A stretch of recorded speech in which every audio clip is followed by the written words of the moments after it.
WhatsApp, Snapchat, Viber, Facebook, dünyanın en yaygın kullanılan mesajlaşma uygulamaları olarak biliniyor.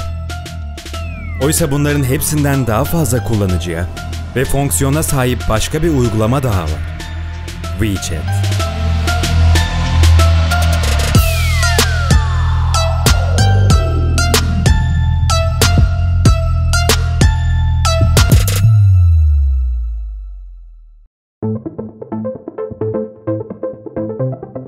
WeChat, Asya'nın en büyük şirketlerinden Tencent tarafından 2011'de geliştirildi. Üstelik sadece mesajlaşma değil, aynı zamanda bir mobil ödeme programı. WeChat, kurulduğu yıl 100 milyon kullanıcıya, 2018'de ise 1 milyardan fazla kullanıcı ağına ulaştı. Günümüzde ise dünya genelinde 1,2 milyardan fazla insan tarafından kullanılıyor. İşte bu, dünya devinin hikayesi. 1998 yılında Çin'in bilişim ve inovasyon üssü olan Shenzhen şehri, ileride Asya'nın en büyüğü olacak bir şirketin kurulmasına şahitlik ediyordu. Bugün dünyanın en büyük 5 şirketinden biri olan bilişim şirketi Tencent, 1998 yılında Shenzhen şehrinde kuruldu. Bu yılın Temmuz ayı sonlarında açıklanan verilere göre Tencent, 664 milyar dolarlık piyasa değeriyle Amerikan devi Facebook'u geride bıraktı. Tencent'in sadece 2020 yılında hisse senedi değerleri %43 yükselerek piyasa değerine 200 milyar dolar ekledi. Tencent, halihazırda Asya'nın en büyük şirketiydi. Görülen o ki, birinci sıradaki yerini Asya'daki herhangi bir rakibine uzun bir zaman vermeyecek gibi. Tencent'in CEO'su Ma Huateng, Temmuz 2020 itibariyle Forbes dergisine göre 59,9 milyar dolarlık net servetiyle Alibaba'nın kurucusu Jack Ma'yı geride bırakarak Çin'in en zengin insanı oldu. Ma Huateng, aynı zamanda Çin Komünist Partisi üyesi ve Ulusal Halk Meclisi delegesi.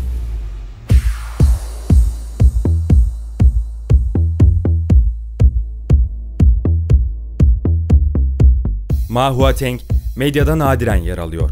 2016 yılında 2 milyar dolar değerindeki hisselerinin bir kısmını hayır kurumlarına dağıttı. Tencent şirketi, özellikleri oldukça zengin olan WeChat'i İsviçre çakısına benzetiyor.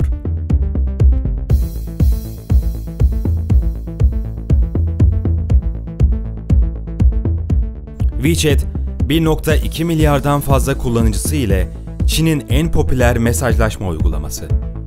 Tıpkı WhatsApp ve benzerlerinde olduğu gibi görüntülü ya da sesli haberleşilebiliyor. 10 kişiye kadar grup görüşmesi yapılabiliyor. Konuşma listenizin geçmişini barındırabiliyorsunuz. Ancak WeChat ile Batı'da geliştirilen uygulamalardan çok daha fazla şey yapabiliyorsunuz. Rehberinize bir isim eklemek istiyorsunuz. WeChat ile bu çok kolay. Uygulama her kişiye özel olarak adeta parmak izi gibi bir QR kod veriyor. Böylece telefon numaranı ver cümlesi artık tarihe karışıyor.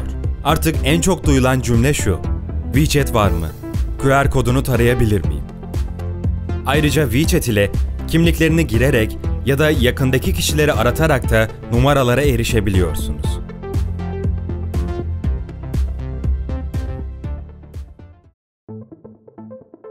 WeChat, iş hayatında da gittikçe artan şekilde kullanılıyor. İnsanlar birbirlerine dosya göndereceği zaman artık bu işi maille yapmak yerine WeChat kullanıyor.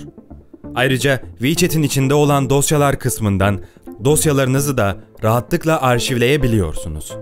Bu da onu diğer uygulamalardan farklı kılıyor.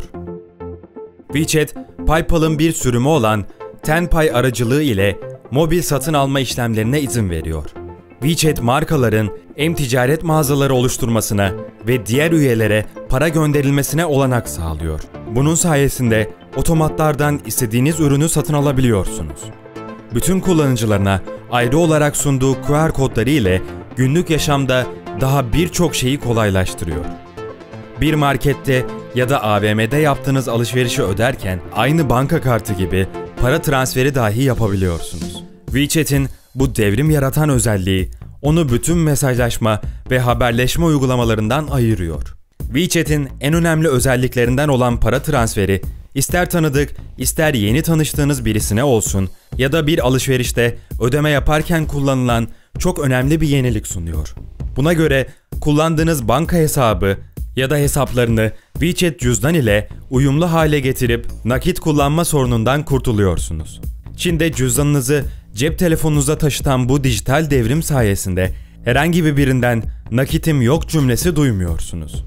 Banka hesabınızı QR kodu haline getirip para gönderme, alma ya da ödeme yapma mekanizmasını hızlandıran bu özellik sayesinde paranın akış hızını muazzam bir şekilde arttırıyor. Ve sosyal medyada WeChat, anlar özelliği sayesinde duygu ve düşüncelerinizi, beğendiğiniz bir yazıyı veya makaleyi ya da fotoğraflarınızı arkadaşlarınızla paylaşabiliyorsunuz. Bu özelliğiyle Facebook ve Twitter'a benzeyen WeChat'in anlar bölümü, aynı zamanda 24 saat süreli hikaye paylaşma içeriğiyle Instagram hikaye özelliğini de içinde barındırıyor. WeChat, normal ve gerçek zamanlı olmak üzere iki tip konum paylaşma özelliğine sahip. Gerçek zamanlı konum, Pekin ve Şangay gibi nüfusu 20 milyonun üzerinde olan devasa şehirlerde buluşmak için sizi bekleyen arkadaşlarınızın bulunduğu yere ulaşmanızı inanılmaz kolaylaştırıyor. Gerçek zamanlı konum. Özellikle pandemi zamanı Çin'de oldukça önemli bir işlev gördü. Çin'in arama motoru Baidu ile ortaklaşa kurulan sistemde gerçek zamanlı konum kullanarak hangi mahalle, hatta apartman ya da dairede son dönemde kaç vaka var canlı olarak takip edilebilindi.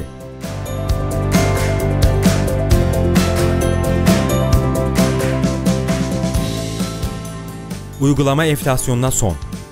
Bu özellik ile WeChat, kullanıcısının başka uygulamaları açmasına gerek kalmadan oyun oynamasını, film dizi izlemesini, yemek siparişi vermesini, taksi çağırabilmesini ya da bisiklet kullanabilmesini ve daha nice şeyi yapabilmesini sağlıyor. Böylece telefonunuza onlarca uygulama indirmek zorunda kalmıyorsunuz. WeChat sizi uygulama enflasyonundan kurtarıyor. Örneğin Çin'de çok yaygın bir şekilde bisiklet kullanılıyor. Kamunun kullanımına sunulan milyonlarca bisikletin ön veya arka tarafta bisiklet kilidini açmak için QR kodları bulunuyor. WeChat ile QR kodu okut ve bisikletini sürmeye başla. Hepsi bu kadar.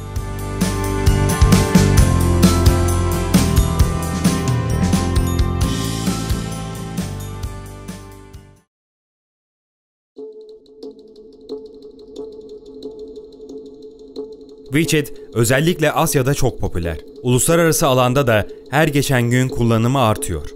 Amerika, WeChat başta olmak üzere içinde TikTok'un da olduğu Çin menşeli uygulamaları ulusal güvenliğimizi tehdit ediyor diyerek yasaklamaya başladı.